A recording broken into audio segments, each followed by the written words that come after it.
A very warm welcome to all of you in the today's session. So we will discuss about economic backwardness. आप सभी का स्वागत है आज के सेशन में. आज हम डिस्कस करेंगे इकोनॉमिक बैकवर्डनेस होती क्या है. So let's start the session. तो we are starting the session with a question that economic backwardness, what is economic backwardness. Economic backwardness है क्या?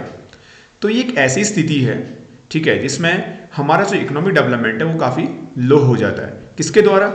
There are three major contributor for low economic development. Number one, low level of income. हमारे income level क्या होगी? Generally बहुत कम हो जाती है. Number two, poverty. And number three, inequality.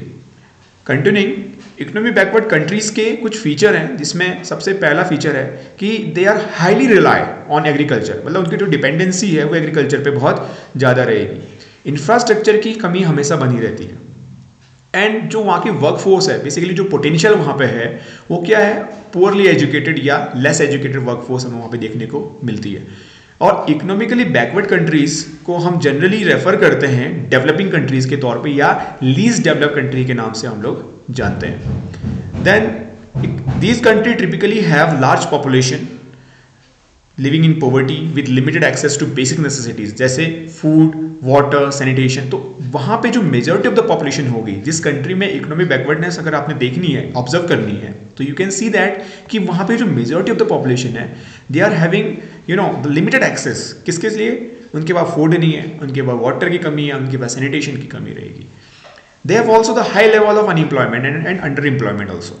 वहाँ पे बेरोजगारी की समस्या बनी रहती है. And their economies are often reliant on the exports of primary goods such as agriculture goods and minerals. इसको हम बोल सकते हैं कि फॉरेन एक्सपोर्ट ओरिएंटेशन बहुत ज़्यादा रहता है. सिंपल सी बात है, जैसे एक एग्जांपल लेता हूँ कि डेवलपिंग कंट्रीज के अंदर क्या होता है, if you are they are growing a product. Suppose उन्होंने अगर एक एप्पल अगर यहाँ पे ग्रो किया है, उस एप्पल की जो हाईएस्ट ग्रेड का जो एप्पल होगा वो कभी भी वहाँ के लोगों के लिए अवेलेबल नहीं होगा. वो क्या करते हैं, जो हाईएस्ट ग्रेड का जो एप्पल होगा, they simply go for the export, क्योंकि उनको लगता है कि अगर एक्सपोर्ट करेंगे तो they will get revenue out of it, उनको वहाँ से पैसा मिलेगा. So these economies are basically foreign market oriented. तो ये वहाँ पे उनका एक फीचर है. So what are the causes? अब कारण क्या है? सबसे पहले अगर हम कारण देखें तो हम इसको we can divide into the four major factors. Number one is historical factor. जैसे हम इंडिया की बात करें तो India is backward country. Why economically backward? Because we were colonised by the European powers. They have looted our economic resources, our resources, exploited a local population. ये बहुत major factor रहता है. इंडिया का देख लें या कोई भी हम ऐसी कंट्री देख लें जहाँ पे जो बहुत लंबे समय तक गुलामी में रही हो, तो ऐसी कंट्री में ये the major factor is that the historical factors are playing the very very vital role. Number two, political factors. Political stability जहाँ पे नहीं होती, जिन कंट्रीज़ के अंदर फ्रिक्वेंटली आप देखते होंगे कू हो जाता है ना, जिसको आप तख्ता पलट कहते हैं.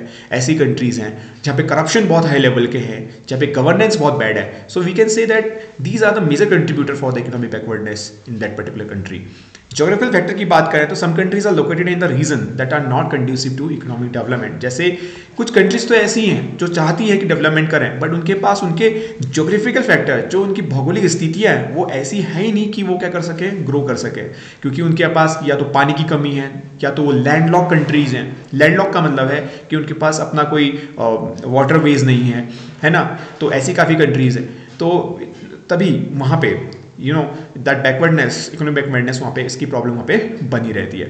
Social factors are also the major contributor for the economic backwardness. जैसे सबसे पहले low level of income level का कम होना, एजुकेशन लेवल का कम होना, sorry, low level of education. तो एजुकेशन लेवल का कम होना है ना, literacy, health, all are contributing to the economic backwardness. जब ये सब कम होंगी, अगर हमारे पास एजुकेशन कम है तो डेफिनेटली इफ यार एजुकेशन कम है तो वी कैन सिंपली से कि we are not aware about the good and bad, because we are not having the judgement what is good and bad. Literacy is a major contributor. जितने आपके लोग साक्षर होंगे तो they will go for the new things. Health is a major contributor. देखो अभी क्या है कि अगर हेल्थ की डिप्रिवेशन से हमारे यहाँ पे मोर्टलिटी रेट, जिसको बोलते हैं मृत्यु दर, वो बढ़ जाता है. So this is also contributing to the backwardness. Now we are what are consequences. इसके क्या परिणाम क्या होंगे? तो बैकवर्डनेस के परिणाम मेजरली यहाँ पे अगर देखें तो फोर हम यहाँ पे मेजर मैंने कोट किए हैं, और ज़्यादा भी हो सकते हैं. जैसे पॉवर्टी. बैकवर्डनेस का पहला जो कंट्रीब्यूटर है that is poverty, then consequence है poverty, then it leads to hunger, it leads to many diseases and it leads to illiteracy also. So ऐसी कंट्री में जहाँ पे बैकवर्डनेस प्रेवलेंट है तो वहाँ पे आपको ये देखने को मिलेगा कि वहाँ पे पॉवर्टी का रेट बहुत एक्सट्रीम लेवल तक पॉवर्टी वहाँ पे देखने को मिलेगी। आपको वहाँ हंगर से डेथ होते हुए दिखेंगी।